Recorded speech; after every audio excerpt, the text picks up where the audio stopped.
The streets of downtown were alive with their usual rhythm. Yellow taxis honked as they weaved in and out of traffic, while office workers hurried along the sidewalks, clutching briefcases in one hand and coffee cups in the other. Somewhere in the midst of all that movement, a little food truck stood on the corner of 8th and Main, painted in cheerful colors with sunflowers scattered across its sides.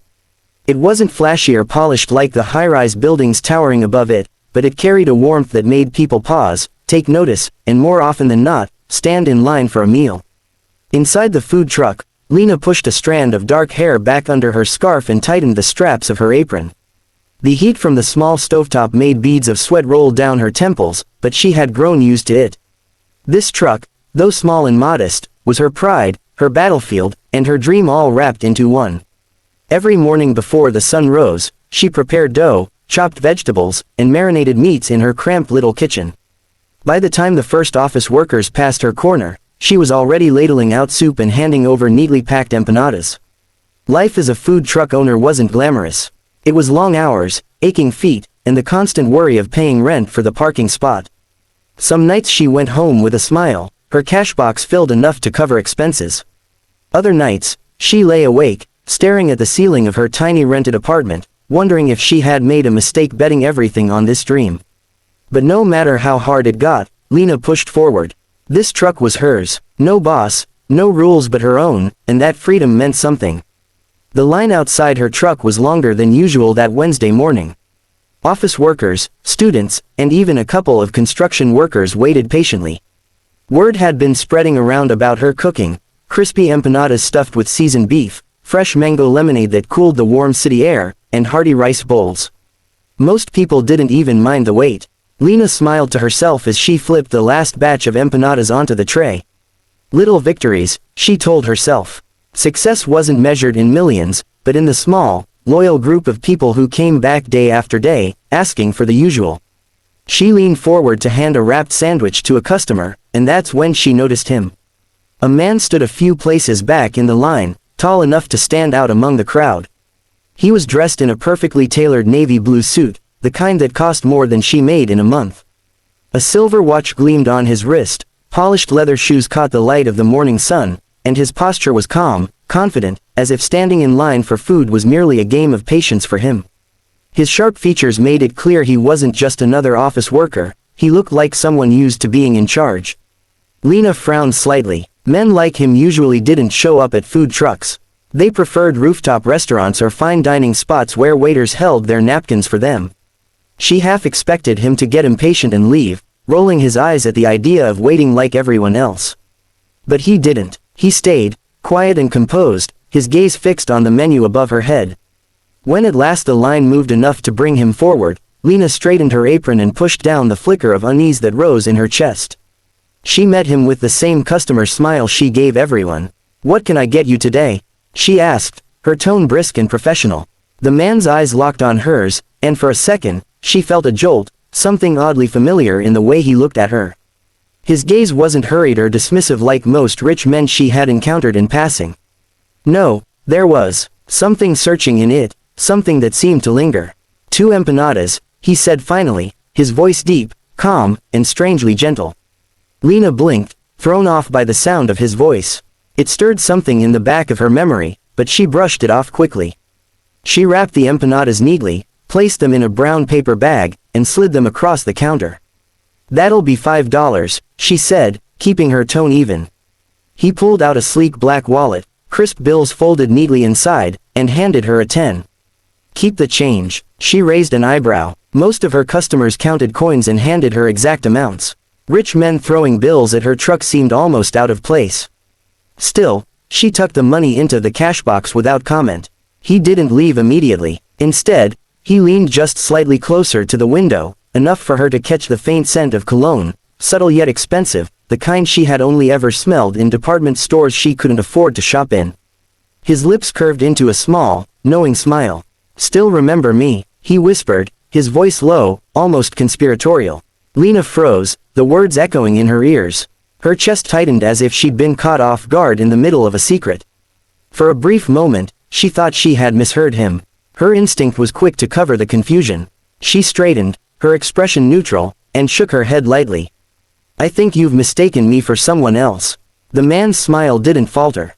If anything, it deepened slightly, as though he had expected her denial. He didn't press the matter. He simply picked up the bag of empanadas, gave her one last look, a look that carried both challenge and something softer, something unsettlingly familiar, and walked away. Lena's eyes followed him until he disappeared into the river of people moving along the street. Her hands were busy serving the next customer, but her mind was still caught on his words. Still remember me? She shook herself out of it, forcing her focus back to the stove, the orders piling up, the voices calling out for lemonade. She didn't have time to think about some stranger with too much money and a cryptic way of speaking. She had bills to pay, food to cook, and a business to keep alive. But when the last customer of the day had left, and the street was quiet again, his voice came back to her, uninvited. That night, after scrubbing pans in her tiny rented kitchen, she sat at her worn-out table with a cup of tea. The city lights flickered through the window, and the hum of traffic filled the silence of her apartment. Yet none of it could drown out the memory of his eyes. They had looked at her not like she was just a food vendor, but like she was someone he already knew, someone important. She wrapped her arms around herself and shook her head firmly. Nonsense, she muttered aloud, trying to silence the unease. Men in suits belong to another world, a world she had no part in.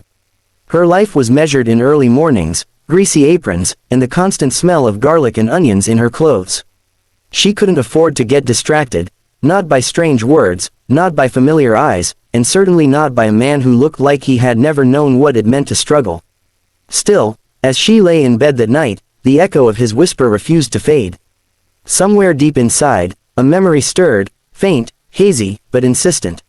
She squeezed her eyes shut, trying to will herself to sleep. Tomorrow was another long day, and she needed all the strength she could muster. But even as sleep finally pulled her under, one thought clung stubbornly to her mind. Why had his eyes felt like a ghost from her past? The morning sun had barely climbed over the rooftops when Lena parked her food truck at her usual spot. She stretched her stiff arms, groaning softly as she prepared for another long day. Her sleep the night before had been restless, tangled with dreams she couldn't fully remember, except for one constant image, the man in the navy blue suit, his piercing eyes, and that whisper echoing in her ears. She shook her head as she set out her ingredients. Forget it, Lena, she muttered under her breath. You don't have time for nonsense. But when she looked up, her heart skipped. He was already there, standing at the curb, hands casually tucked into his pockets, was the same man from yesterday. He looked as if he belonged to the cover of a magazine, sharp suit, neatly combed dark hair, and an air of quiet confidence that seemed to draw people's eyes without him even trying. And he was waiting, not impatiently, not distracted by his phone like others might be, but just waiting. For her. You again? Lena asked when she opened the serving window, trying to mask her surprise with a raised brow. The corner of his mouth lifted slightly. Couldn't resist, she scoffed, reaching for the stack of dough she had prepared. Sure, your kind usually prefers champagne breakfasts, not food from a truck. Your empanadas, he said smoothly, are better than any champagne breakfast. She blinked at him, caught off guard by the sincerity in his voice. But she quickly busied herself, filling dough with seasoned meat and folding it closed. Two again? She asked, trying to sound indifferent. Yes, he replied, his eyes never left her face. Two again. Lena fried the empanadas, slid them into a paper bag, and placed them at the window. $5. He paid without hesitation, just like before. But instead of stepping away, he leaned slightly closer, enough that she could hear him over the noise of the street. Still don't remember. She froze, her fingers gripping the counter. Something about the way he said it this time was heavier, more insistent, as though he was certain she knew him, deep down. She stared at him properly now, really looked. The sharp jawline, the dark hair, those eyes that held a softness despite the power his suit radiated. A flicker of memory stirred. A dusty street, a boy with second-hand clothes. A shy smile as he counted coins carefully into her hand. No, she whispered, shaking her head in disbelief. It can't be. The man tilted his head, his smile soft but steady. It is. Her breath caught. The memory slammed into her chest. Danny, the boy who used to stop by her mother's stall when they were kids. The boy who never had enough money but always shared a laugh with her. The boy who she sometimes slipped an extra pastry to, because she couldn't stand the way his stomach growled when he thought no one noticed. You were, she stared, voice trembling. Danny. His eyes lit up, a spark of recognition and relief flashing there. It's Daniel now. Daniel Weston, CEO of Weston Enterprises. He said the words as if the title didn't matter to him, but then his gaze softened. But to you, I was always just Danny. The world tilted beneath her feet. Lena stumbled back against the counter, her hand pressing against her apron as if to steady her racing heart. The poor boy from her childhood, scruffy, skinny, and hungry, was now standing in front of her as a powerful man, dressed in silken wealth. I don't understand, she murmured. You disappeared. You just stopped coming one day. My family moved, he said simply, his voice low with a hint of sadness. My father finally got a steady job in another city. But Lena, I never forgot you.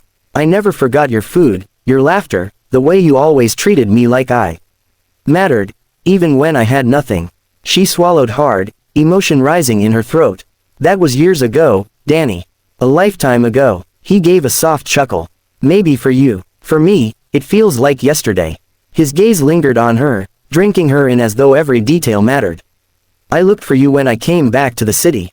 I wasn't sure I'd ever find you. And then I saw this truck, with sunflowers painted on it. I knew it had to be yours. Her lips parted in shock. She had painted those sunflowers herself, a tribute to her mother who used to tell her that no matter how poor they were, they should always look toward the sun. The fact that he had recognized that detail made her chest ache in ways she wasn't ready for.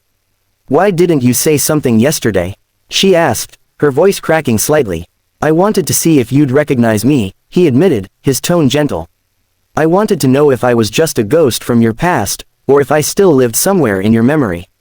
Her defenses wavered. She had built walls around herself over the years, walls made of long nights, empty bank accounts, and the bruises of failure.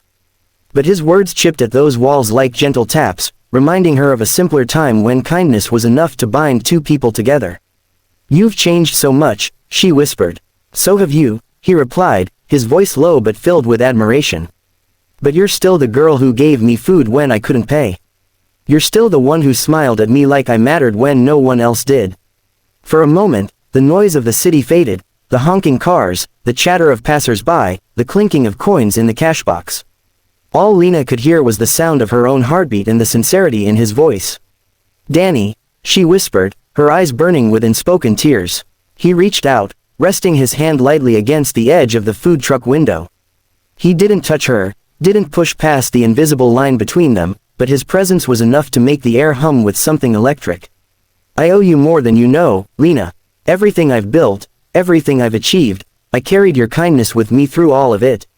And now that I've found you, I don't intend to let you slip away again. She shook her head slowly, overwhelmed. You're a CEO now. You live in a world I don't belong to. I'm just, this, a food truck girl. His eyes darkened with intensity. Don't you dare say just. You are the strongest, most determined person I've ever met. You turned a dream into something real, with your own two hands. Don't belittle that. Her breath trembled as she stared at him, seeing the boy she once knew hidden beneath the man he had become. The same sincerity, the same stubbornness. For the first time in a long time, Lena felt truly seen, not as the struggling vendor scraping by day after day, but as someone who mattered. Someone who had mattered enough to live rent-free in the heart of a man who had risen to heights she could barely comprehend.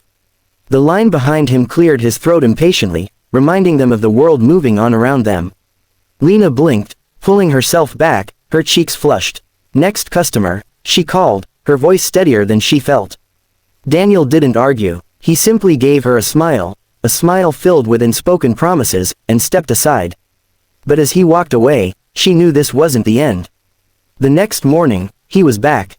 And the morning after that, always the same corner, the same order, the same gentle persistence. Every time he leaned close, his eyes told her he was waiting for something, for her to let the past and present collide. And slowly, against her own resistance, Lena realized some memories weren't meant to stay buried. Some were meant to find their way back, no matter how. Much time had passed. When she finally allowed herself to smile at him without holding back, she felt the years melt away. For once, she wasn't just the poor food truck girl. She was the girl who had mattered to someone's story, and maybe, just maybe, was about to matter even more.